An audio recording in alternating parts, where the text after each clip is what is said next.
Chicos, buen día. Buen día, doctora. Buen día, doctora. Bueno, ya no creo que ingresen más. Yo creo que empezamos nomás ya nuestro tema. A ver, un cachito, perdón. Ya. Habíamos hablado sobre la anatomía y hemos concluido tanto genitales externos, internos y la mama. Entonces ahora lo que nos toca hablar es de la fisiología, es decir, cómo funcionan estos órganos. ¿Se ve, chicos? Sí, doctora, se ve. Muy bien. Entonces, normalmente la fisiología o el funcionamiento del aparato genital femenino está regido por un eje que es conocido con el nombre de eje hipotálamo, hipófisis, ovario, que va a regular la función reproductiva, el funcionamiento de los órganos sexuales a través de dos ciclos, que son el ciclo ovárico y el ciclo endometrial. Estos ciclos, cabe mencionar, que son regulares, son cíclicos, es decir, van a aparecer cada 28 días y son simultáneos, es decir, que al mismo tiempo que se está llevando a cabo el crecimiento del endometrio, a nivel del ovario se está produciendo la maduración de un óvulo. Y todo esto se da a partir de estímulos aferentes y a través de las neuronas.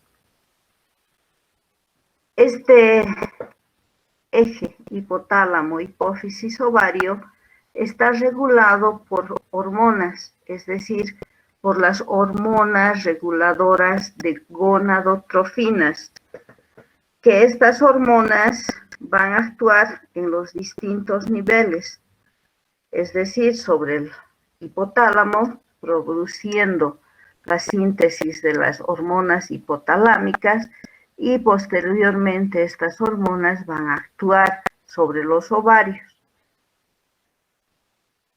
Aquí tenemos una imagen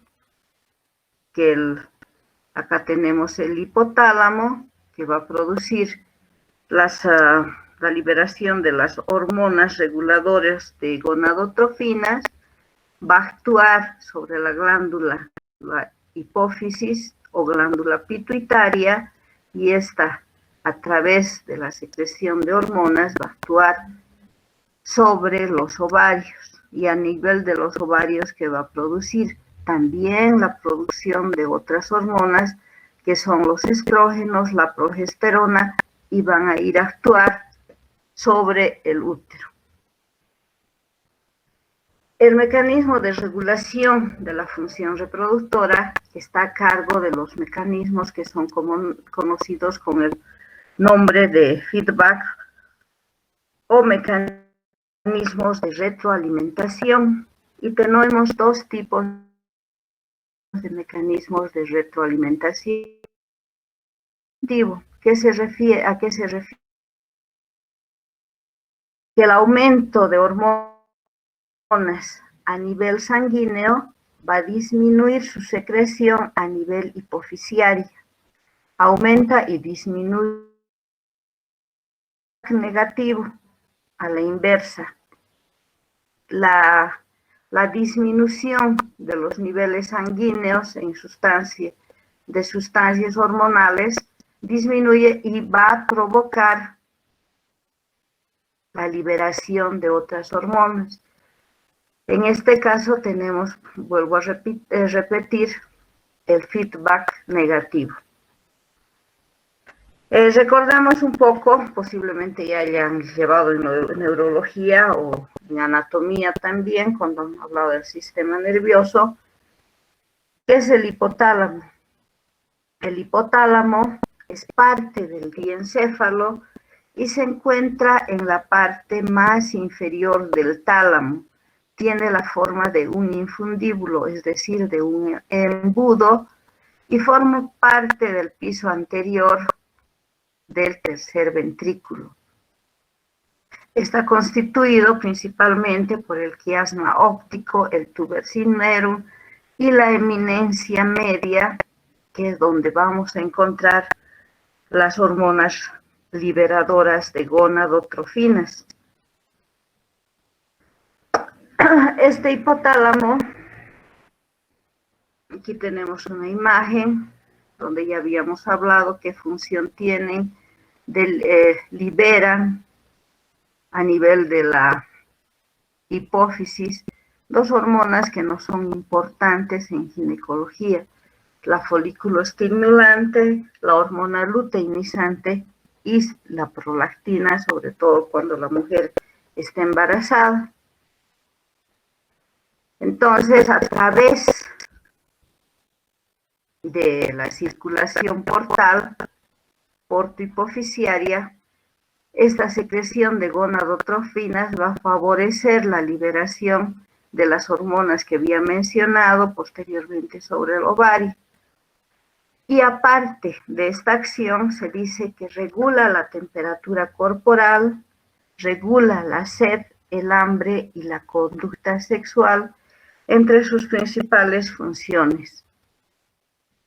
Las hormonas reguladoras de gonadotrofinas, que se escriben con esta sigla, son decapéptidos, que son sintetizados en la área preóptica y arqueada del hipotálamo. La secreción de estas hormonas es pulsátil, es decir, que no es continua. Se van liberando cada 30 a 90 minutos y su vida media es aproximadamente de 3 a 4 minutos. Entonces, la liberación de las hormonas va a ser siempre en forma pulsátil, en forma de pulsos. La hipófisis, que es otra parte de nuestro eje hipotálamo, hipófisis, ovario, de nuestro eje regulador, es una glándula de secreción interna porque va a producir diferentes hormonas. Se desarrolla a partir del ectodermo y está situada en la silla turca del esfenoides.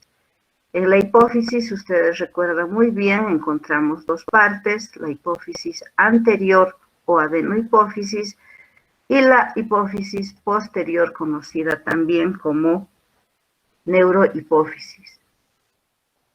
¿Qué hormonas produce la adenohipófisis? La luteinizante, que nos interesa en la función ginecológica, la tiroestimulante, la somatotrofina, la prolactina, la adenocorticotropa, etcétera, ¿no? Todas las hormonas que ustedes ya saben qué función tienen. La folículo estimulante, o FSH, estimula el crecimiento de los folículos. Está ayudada en este crecimiento con la hormona de los estrógenos y la hormona luteinizante. Aparte de que va a ayudar, también hemos visto que va a ayudar en la secreción de los estrógenos. Entonces, la hormona folicular va a ayudar al desarrollo folicular y a la ovulación. La ovulación se va a producir, hemos mencionado, el día 14 de cada ciclo. La ovulación se debe a que la hormona luteinizante va a realizar un pico. Una vez que se ha producido la ovulación, ¿qué va a pasar con la mujer? Va a actuar la hormona luteinizante que se va a producir en el cuerpo lúteo. Y este cuerpo lúteo estimula la producción de la progesterona, que si la mujer se embaraza, entonces se hace cargo de ese embrión hasta la primera semana de gestación. Posteriormente se hace cargo de la producción de la progesterona, que es conocida también como hormona del embarazo, la placenta que va a producir la progesterona. También se va a estimular la producción de estrógenos, la hormona relaxina y la inhibina. Otra imagen de la que ya hemos hablado, en la que nosotros vamos a ver que la folículo estimulante va a actuar sobre la maduración de los folículos, la luteinizante, que va a participar en la ovulación. Una vez madurado, hemos dicho, el folículo, se convierte en folículo de De Graaf y estalla el óvulo. Entonces la luteinizante va a participar en la ovulación y en el crecimiento o formación del cuerpo lúteo, conocido también con el nombre de cuerpo amarillo. En la neurohipófisis generalmente se van a producir o se van a colectar la oxitocina que va a actuar a nivel del útero, produciendo las contracciones, y a nivel de las mamas, produciendo la eyección de la leche. No es, estas dos hormonas entonces van a provocar sus acciones tanto sobre el útero y sobre las mamas. Y la vasopresina, que es la hormona antidiurética, que se produce en el núcleo supraóptico del hipotálamo, entonces va a controlar la diuresis de la paciente o de las personas, ¿no? Aquí tenemos una imagen que van a ver posteriormente de qué se encargan todas las hormonas. Ya hemos hablado, pero aquí un poquito para aclarar las dudas. El ovario, otra parte del eje, tiene tres funciones importantes. Una función generativa. ¿Saben cuál es la función generativa, chicos, del ovario? ¿O a qué se referirá? A ver, vamos a ver a alguien. Raiza Guerrero. ¿Se refiere a generar al óvulo? Exactamente. Entonces, la función generativa se encarga de la producción, del desarrollo y maduración del folículo hasta convertirse, hasta la expulsión en forma de óvulo, ¿no? La vegetativa, Mogro, Ana Beatriz, vegetativa o trófica.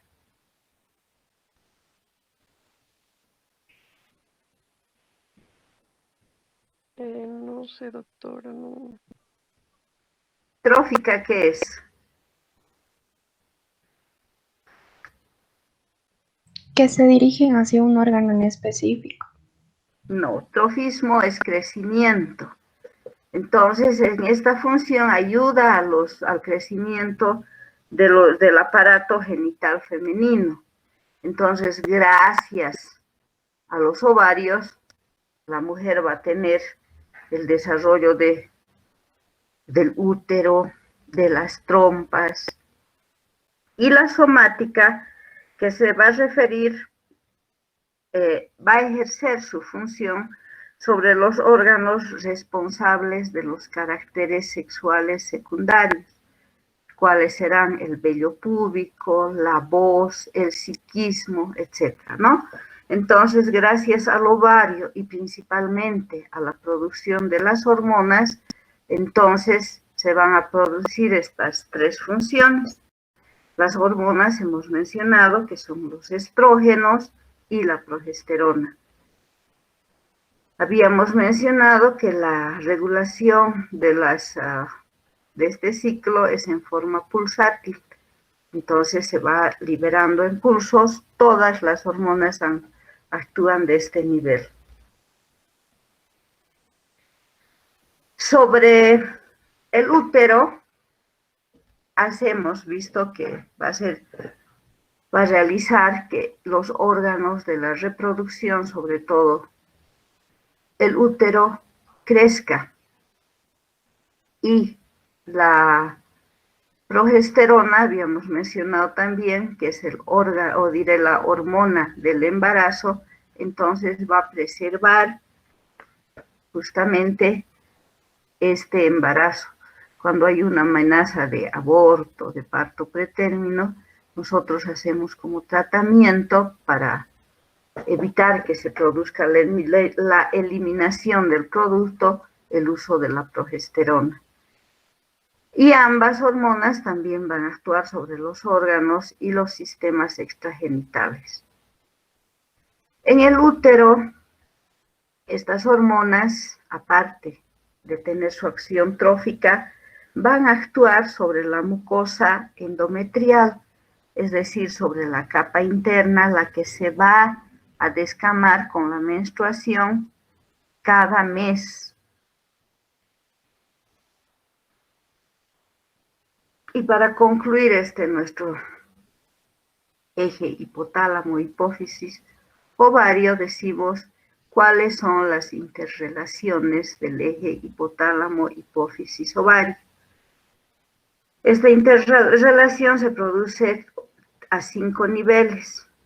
El primer nivel radica en el hipotálamo, se encuentra en el hipotálamo, específicamente en el núcleo preóptico, donde se va a producir la liberación de catecolaminas y que va a ayudar a registrar las variaciones de las hormonas ováricas.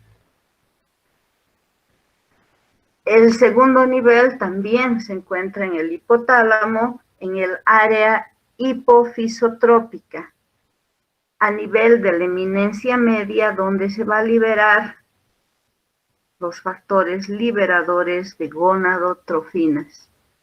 El tercer nivel ya encontramos en la adenohipófisis, que está encargada de la producción de las hormonas, que estas hormonas van a actuar directamente sobre los ovarios y van a provocar la liberación de los estrógenos y la progesterona. El cuarto nivel se dice que se encuentra en el ovario, donde se va a producir el desarrollo folicular a través de la producción de los estrógenos. Y todo esto va a tener su actuación sobre los órganos periféricos y que van a ser gracias, como habíamos visto, a la transmisión neuronal de estos 3 ejes anteriormente mencionados: hipotálamo, hipófisis y ovario. Es un resumen de todo lo que hemos hablado. Por estímulos externos, se estimula la liberación de los factores liberadores de gonadotrofina que van a actuar a nivel de la hipófisis. En ginecología nos interesan estas 3 hormonas: la liberación de la folículo estimulante, de la luteinizante y de la prolactina. Estas 2 hormonas hemos visto que van a actuar a nivel del ovario y van a producir los estrógenos, la progesterona, y a la vez estas hormonas van a actuar sobre el útero. La misma imagen donde vemos también cómo la luteinizante va a producir o va a hacer que se forme el cuerpo lúteo. Si no se produce el embarazo, se forma el cuerpo blanco y posteriormente se produce la menstruación. Entonces, a través de este ciclo o de este eje hipotálamo, hipófisis, ovario, nosotros tenemos el ciclo sexual femenino. El ciclo sexual femenino es un ciclo bifásico, es decir, que está compuesto por 2 etapas, separadas cada etapa por la ovulación. En el ovario tenemos la fase o el ciclo ovárico, y en el útero tenemos el ciclo uterino o ciclo endometrial. Les mencionaba al inicio de la clase que estos 2 ciclos son continuos, o diré son simultáneos. se está produciendo el crecimiento del endometrio y a la vez se está produciendo el crecimiento de los ovarios. O sea, son simultáneos. ¿En qué consiste? Perdón, chicos, ¿qué hora tienen? 7:28. Ya. ¿En qué consiste el ciclo uterino o conocido también con ciclo endometrial? Ese ciclo va a terminar con la menstruación. Entonces recordemos un poquito que el endometrio o capa interna, conocida también como mucosa del endometrio, tiene dos capas, la capa basal y la capa funcional. Hemos mencionado, cuando hemos hablado de útero, que la capa funcional a través de su capa profunda y superficial es la que se va a descamar en cada menstruación. Descamar significa eliminar. Y esta misma mucosa se va a regenerar a partir de la capa basal. Entonces, esta capa funcional, al ser la que se va a eliminar, va a experimentar cambios cíclicos y en este endometrio nosotros podemos distinguir tres fases fundamentales. Una fase proliferativa, conocida también como fase estrogénica, porque es el estrógeno que hace que ese endometrio que se ha descamado durante la menstruación vuelva a crecer. Esta fase proliferativa se va a iniciar después de concluida la menstruación entre el día 5 al día 13. Posteriormente tenemos la fase secretoria o progestacional. ¿Cuándo hemos mencionado que se presenta la ovulación, chicos?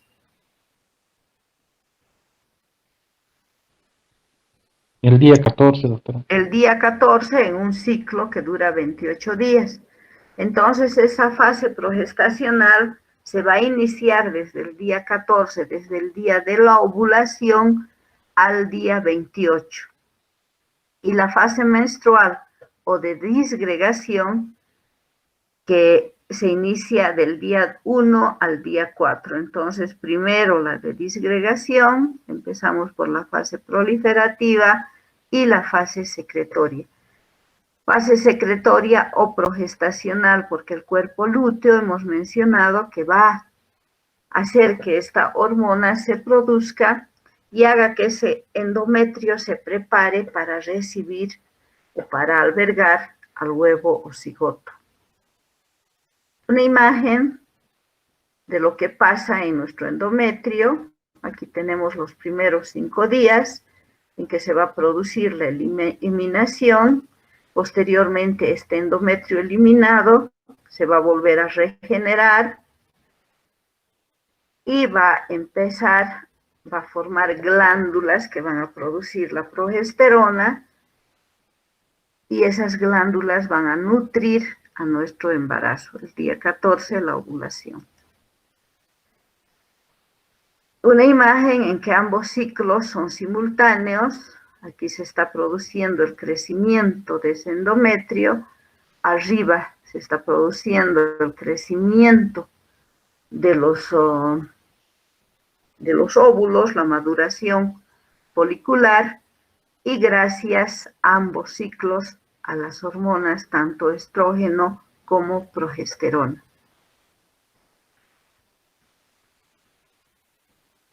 ¿En qué consiste la fase proliferativa o estrogénica? Entonces habíamos mencionado que es la fase en que se va a regenerar esa mucosa interna a través de la capa basal, que fue eliminada durante la menstruación. Y esta fase proliferativa se caracteriza porque el endometrio, como habíamos mencionado, va a ir aumentando de tamaño. El endometrio después de la menstruación mide 0,5 milímetros y posteriormente completa su proliferación y mide entre 3,5 a 4 milímetros. el endometrio tenemos 3 fases, la inicial, la intermedia y la tardía, en la que se caracteriza o nos muestra cómo van a ir creciendo las glándulas, el estroma.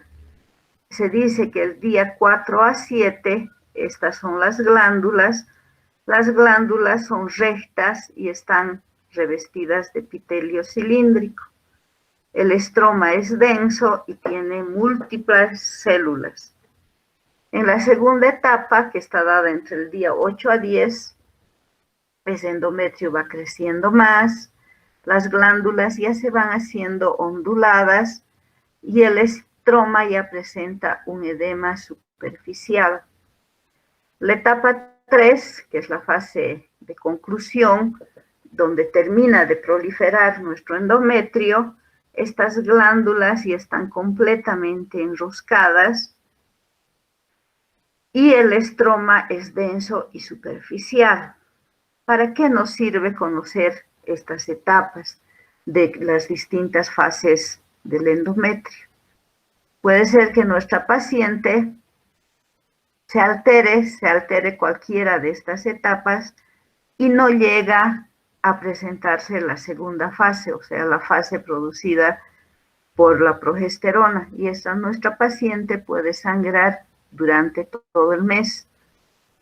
Esa patología es conocida como una metrorragia disfuncional. Entonces nosotros hacemos un legrado biópsico, mandamos el tejido endometrial y ahí nos dicen qué es lo que está pasando. Nos van a decir, es un estroma denso, las glándulas están onduladas, pero nada más. Entonces decimos, nos encontramos en la segunda etapa de la fase proliferativa y haremos nuestro tratamiento respectivo. La fase secretoria o progestacional, ya hemos mencionado que se produce o se inicia inmediatamente producida la ovulación el día 14. Y también a nivel de esta capa nosotros vamos a encontrar 3 etapas, comienzo, mitad y final, donde también se van a modificar o se va a modificar este endometrio. Y acá tenemos más o menos por días para lo mismo, con el mismo fin de ver en qué momento se ha alterado la función de este endometrio. El día 16 existe en el endometrio una microvacuolización y este epitelio tiene un aspecto de polilla, apolillado. El día 17 existe una sola vacuola y ya empieza a producirse, a formarse el glucógeno. Este glucógeno va a servir para nutrir a ese endometrio, para después también nutrir a nuestro embrión. El día 19 hay un ligero edema, las glándulas ya que estaban serpenteadas se van espiralando más y van dilatándose. Y así vemos que va creciendo el día 20, 21, 23, hasta que nos encontramos con las famosas células de Hampe, que son conocidas con el nombre de granulocitos endometriales. Estas glándulas o estas células, perdón, se dice que tienen una acción inmunoprotectora en el momento de la implantación del huevo o cigoto. Estas células tienen abundante lípido y glucógeno, como ya habíamos mencionado su acción anteriormente. El día 24, ese epitelio tiene la forma de serrucho y el material secretorio es denso. El día 27 vamos a encontrar la infiltración de leucocitos, abundante infiltración que es fisiológica. Y posteriormente, el día 28, las glándulas son más tortuosas, con núcleos pignóticos. Esto significa que nuestro endometrio está preparado para albergar al producto de la concepción. ¿Qué pasa si no se ha producido la fecundación, chicos?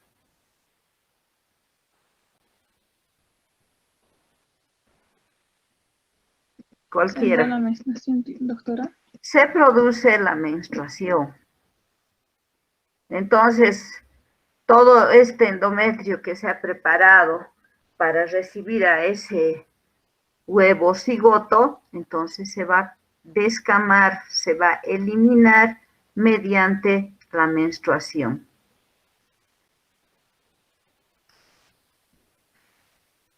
Y la fase menstrual que hemos mencionado se presenta entre el día 1 a 5.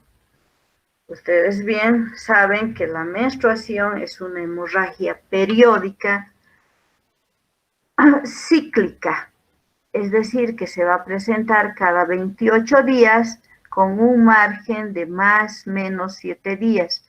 Entonces, ¿desde cuándo consideramos un periodo regular en una mujer? Porque no todas menstruamos el día 28, ¿no? ¿Desde cuándo consideramos normal y desde cuándo será patológico? A ver, alguien que vea en mi lista. Encinas Laura. Doctora. ¿Desde cuándo consideramos regular un periodo menstrual? ¿Desde qué días? Según esta reglita que les he puesto, la menstruación ocurre cada 28 días con un margen de más o menos 7 días. Entonces, ¿desde cuándo? Desde el día 21 hasta 7 días después, que sería el día 35. Exactamente. Entonces, si una paciente tiene cada 21 días, es normal. Si tiene cada 35 días, es normal. Pero si tiene antes de los 20 días, después de los 35 días, ya es patológico y debemos realizar tratamiento.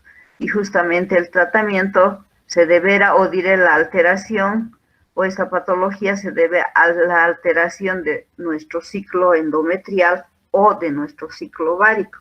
Entonces el tratamiento será corregir uno de esos dos ciclos. La duración del ciclo menstrual es de 3 a 5 días. Algunos consideran normal hasta 7, pero nosotros siempre nos damos un lapso de 5 días. Y la cantidad eliminada oscila entre 30 a 50 ml, es subjetivo. Y esta eliminación no es continua, o sea, la mujer no va perdiendo sangre, ¿no? Sino que la eliminación menstrual es cada 15 minutos. Aquí también nosotros veremos si existe alteración, si es menor la eliminación o si es mayor. ¿Y cómo podremos comprobar la cantidad de sangre eliminada? A ver, Raiza Guerrero.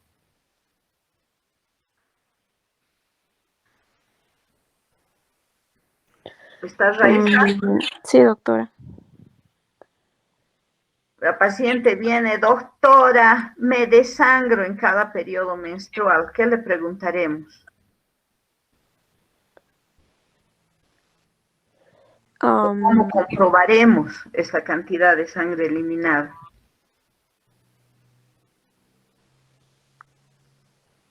Tal vez haciéndole un laboratorio. No. Estamos hablando de la menstruación. La cantidad de paños utilizados. Que sí. Exactamente, en base a la cantidad de los paños utilizados. Se dice que normalmente una mujer utiliza por día de 3 a 5 paños. Entonces hay pacientes que llevan su paño. Todo esto eliminado ayer, dicen, es una bolsa, 10 paños. Entonces ahí le creemos, ¿no? Y decimos, sí, realmente está perdiendo abundante cantidad. Otra paciente dirá, mancho en cada día una bolsa y nos lleva su pañito y apenas es una gota. Entonces eso no nos significa que la menstruación es abundante, sino que esta paciente ve un poquito de sangre y se cambia. Entonces, para hablar de hemorragia siempre tenemos que ver un paño bien lleno de sangre, ¿no?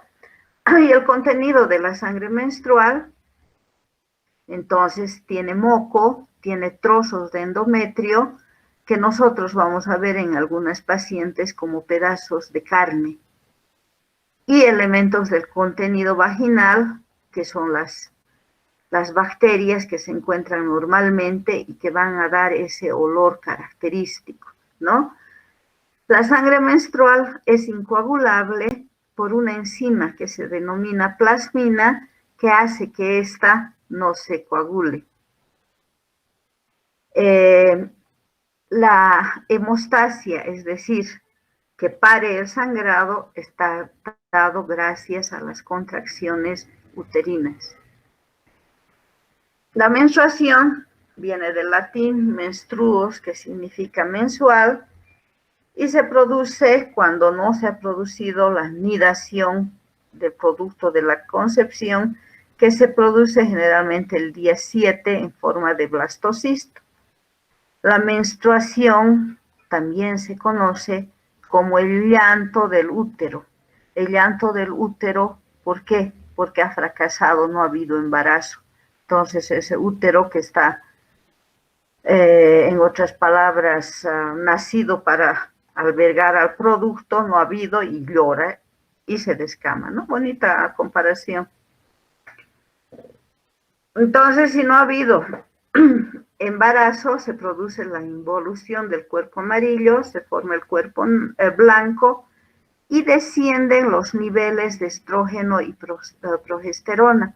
Entonces, al descender estos niveles de progesterona y estrógeno, se va a producir a nivel del endometrio una reacción vasomotora, una pérdida tisular y posteriormente la menstruación. ¿Cuál es el mecanismo por el que se va a producir la menstruación? Se produce principalmente por deprivación hormonal. Si me han entendido anteriormente, ¿qué significará deprivación hormonal? A ver, a un chico, Silvia, aquí estamos, Eloy Jesús. ¿Qué significa deprivación hormonal? Doctora, buen día. Perdón, se cortó un ratito mi internet. ¿Me puedes repetir la pregunta? ¿Qué significa deprivación hormonal?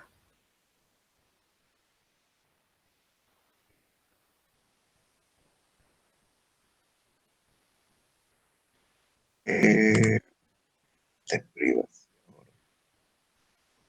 Ahí estás viendo en tu Es, celular. no, es un equilibrio. No. Desequilibrio. Deprivación significa que nuestras hormonas, estrógeno y progesterona, como hemos visto en la anterior diapositiva, disminuyen. Al disminuir, entonces se va a producir la involución del cuerpo lúteo, va a haber deshidratación y disminución del grosor del endometrio, una rémora sanguínea, el espasmo de las arteriolas espiraladas que se encuentran en el útero y una isquemia, es decir, no va a haber paso de sangre alrededor de 24 horas a 36, que nos va a llevar a una anoxia. Esta anoxia va a provocar la eliminación de prostaglandinas que van a hacer una vasoconstricción sostenida, se va a formar hematoma dentro del endometrio y una necrosis por esta causa. Y como consiguiente se va a producir la descamación o la expulsión de la capa menstrual. Hora. Estoy sin hora, chicos. Y 47, doctor. Ya, entonces esto dejamos para la siguiente clase. Son 3 diapositivas que nos faltan. Y nos falta hablar sobre el ciclo endometrial, o diré el ciclo ovárico. Acabamos de hablar sobre el ciclo endometrial, conocido como el ciclo menstrual también, ¿no? ¿Alguna pregunta que tengan hasta acá?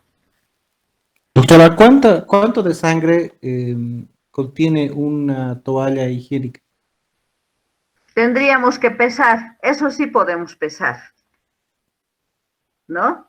Entonces, la cantidad de eliminada significa hasta 150.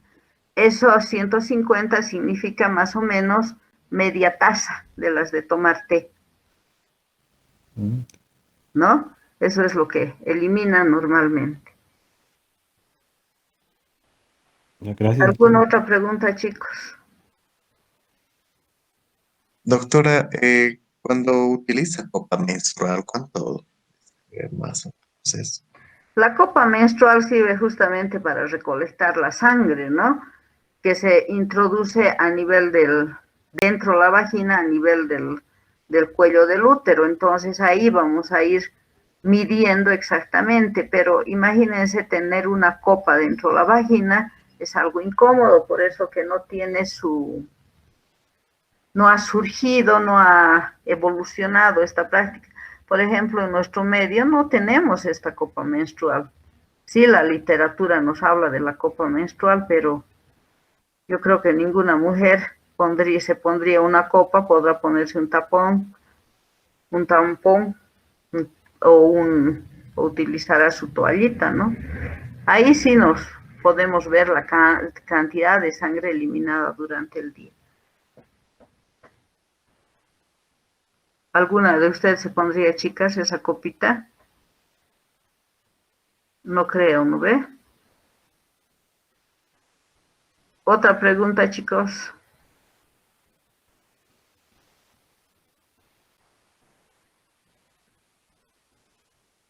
Bueno, si no hay preguntas, entonces nos vemos hoy día, ¿qué día es? Miércoles, nos vemos el lunes, no me decía. Chicos, Está bien, doctor. Hasta luego, doctora. listo, que les vaya Doctora. bien. Hasta Chao, luego, chao. doctora. Hasta el Hasta miércoles, luego, hasta doctora. el lunes, doctora. Hasta el lunes, chicos. Hasta luego, doctora. Chao, chao.